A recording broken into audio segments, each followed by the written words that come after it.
¿Cómo mirar, Lorenzo, la declaración sin caer en estos, ya sabes, como buscarle el justo medio, ¿no? Tampoco se trata de pasarla de largo, ¿no? Ni de broma. Pero buscar el justo medio, el peso real que tiene de lo que dijo Donald Trump, ser normal, pero cada vez es más regular, ¿no? En principio, la declaración del señor Trump es un error.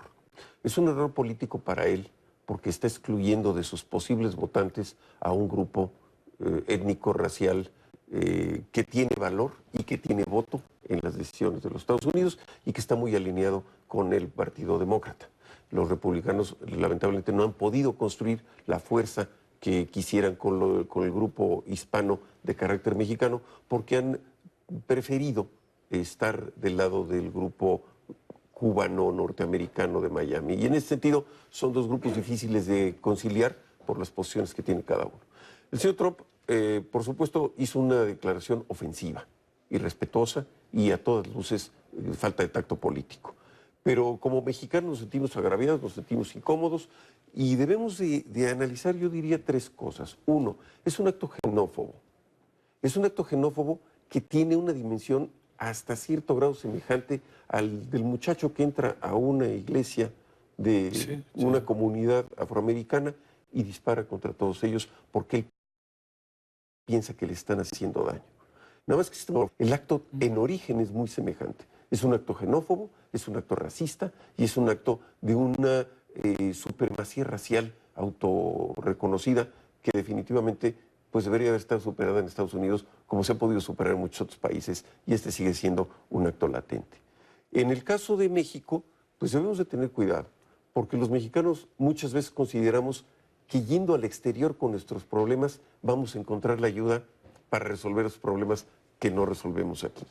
Y inmediatamente cualquier evento, cualquier problema que tenemos, buscamos un eco internacional que nos valide la posición que traemos. Y si eso no funciona, pues acabamos en la marcha parados frente a la Embajada de Estados Unidos reclamándole un acto de un proceso político interno de nuestro país. Entonces yo creo que hay que establecer los límites. Si queremos que hablen bien de México, empecemos los mexicanos por hablar bien de México. Y de esta manera podemos tener la jerarquía para decirle al señor Trump que está equivocado.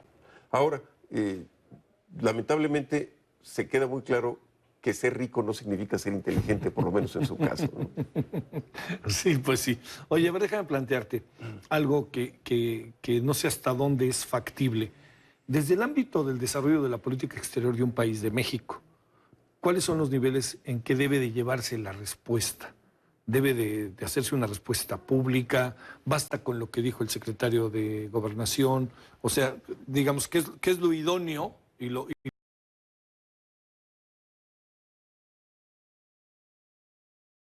efectivo en un caso como este, Lorenzo? Déjame un antecedente. No sé si el congresista adoraba odiar a México y se dedicaba a hablar mal de México. En el Congreso de Estados Unidos no le hacían caso. En la zona de la cuenca del Mississippi, donde él tenía su área de influencia, pues le hacían caso porque defendía los intereses de ese grupo en contra de los intereses mexicanos, del tabaco, del azúcar, del derecho de tener armas, etcétera. Pero la prensa me publicidad del señor Jesse Helms, de la que el señor Jesse Helms tenía en México, ¿no? Entonces yo creo que hay que poner las cosas en su sana dimensión.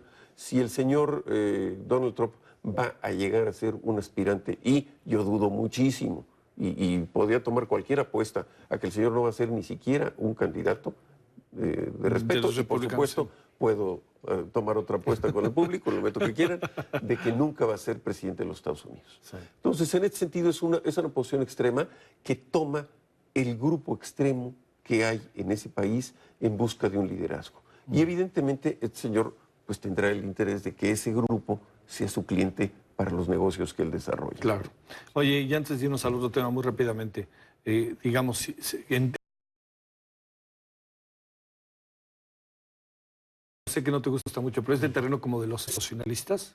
Al momento, como van hoy, sí. Al momento. Sobre todo porque los dos tienen un nombre con marca. Sí. Y eso le da mucho avance respecto a las otras opciones. No obstante, es interesante reconocer que muchas veces ya se ha dado, ese fue el caso de Carter, una sorpresa. Alguien que viene de atrás con un proyecto distinto, con un antecedente profesional no contaminado por algún pariente, en este caso tanto la señora Clinton con el marido como Bush con el hermano y el padre, podrán tener agendas que vienen arrastrando de antes, ¿no? Y queda muy dudoso el hecho de que el antecedente genético dé valor político, ¿no? Sí, sí, claro. Sí. A ver, ¿qué otro asunto tenemos el día de hoy, Lorenzo? Pues mira, hay un tema muy interesante. Es la encíclica que publicó Su Santidad el Papa Francisco esta semana, que se llama Laudato Si, y analiza el llevar bien nuestra casa como planeta. Pero es interesante no porque tengamos un análisis religioso.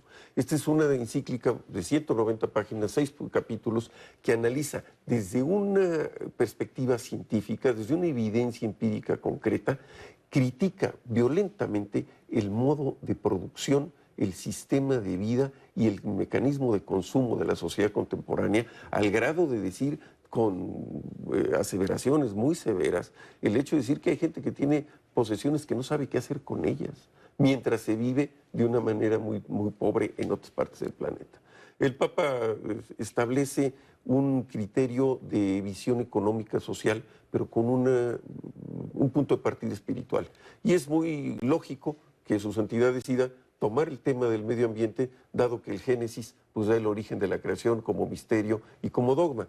Pero la encíclica no busca establecer un dogma religioso o un ritual espiritual. Al contrario, es un documento que necesariamente va a tener que ser analizado a la luz de la próxima reunión COP21 en París en diciembre de este año, que analizará mucho la reducción de los gases de efecto invernadero, los usos excesivos de los, vamos a llamar, mecanismos no renovables de energía, etcétera, etcétera, que ya en otros momentos el clero católico ha planteado desde la Rerum Novarum en 1891 y como sus nuevas versiones, la otra valiosísima encíclica Populorum Progressio acerca del trabajo y el capital, que plantea al clero de repente la necesidad de sacudir la conciencia no solamente del feligres católico, en este caso de todo el mundo respecto al sistema de degradación ambiental, la degradación ambiental como un elemento que polariza a la sociedad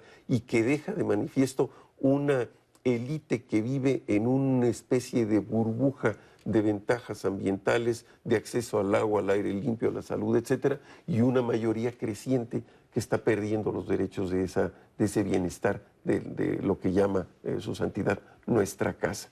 Y es un documento interesante porque evidentemente le sale la vena jesuita profunda con su esquema muy revisionista, pero no desde un punto de vista de lo que muchos conocen como teología de la liberación de los hermanos Boff, sino es un planteamiento muy conciliador en la búsqueda de un autocontrol por parte del consumidor, por parte de las naciones poderosas respecto a sus modelos de producción y reivindica en alguna nota de pie de página hasta el pensamiento de alguien que había sido proscrito en su momento, que el paleontólogo Pierre Teilhard de Chardin, quien ahora, jesuita él, y que hizo importantísimos descubrimientos en el hombre de Pekín, evolucionista, y que en su momento tuvo una confrontación con la Iglesia por su planteamiento científico. Hoy no, la encíclica Laudato Si usa la ciencia para fortalecer un planteamiento religioso. Y esto tiene también pues, un elemento interesante, distinto de estas grandes modernizaciones que está haciendo el Papa en la Iglesia. Sí, Teilhard de Chardin le cambió un poco la cara a un sector de la Iglesia, ¿no? Mucho. Ahí en los 50, los 40. ¿no? Sí, él muere en 55, pero dentro de los muchos planteamientos que tiene una frase divina que dice, todo lo que se eleva converge.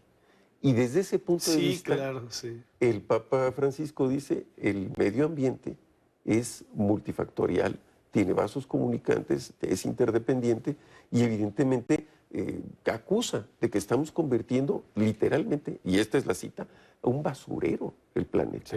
¿No? O sea, es una encíclica muy crítica, es muy interesante, vale la pena, está escrita en un lenguaje que es accesible a todo el mundo y es un órgano de comunicación interna donde el clero pues, ya tiene una posición muy precisa acerca del medio ambiente. Oye, confirmamos que este es un papa hacia adelante, ¿verdad? Pues es un evolucionista él mismo, ¿no? Y lo dijimos en otra ocasión, él está llevando su propio concilio vaticano personal. Sin necesidad de ser un argüende, ¿verdad? Y está haciendo grandes avances. Y espero que sea realmente, no solamente por el bien del pensamiento religioso en sí católico, sino por este esquema